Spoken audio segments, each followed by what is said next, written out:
not too much.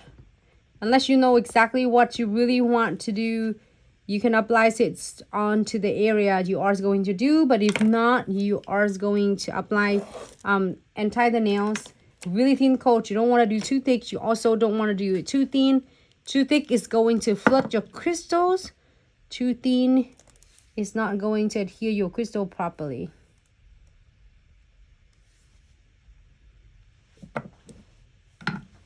So I floating the no wipe top coat right on the top, but don't pull them too hard because you don't want to pull all the crystal away.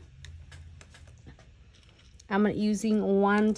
I'm going to do this one. It's really like that too, but then we have such a beautiful flowers I'm going to do in the next one. This is a random mix of the metal centerpiece.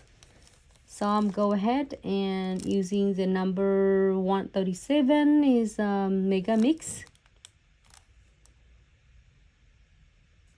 And just add some crystal along with the leaves.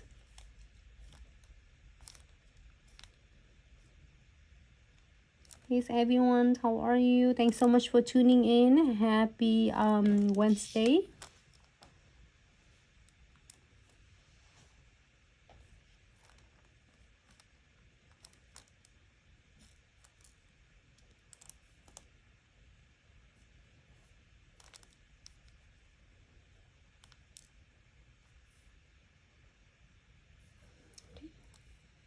All right, I'm go ahead and key it for 60 seconds. Make sure you are getting all of the size nice and precise.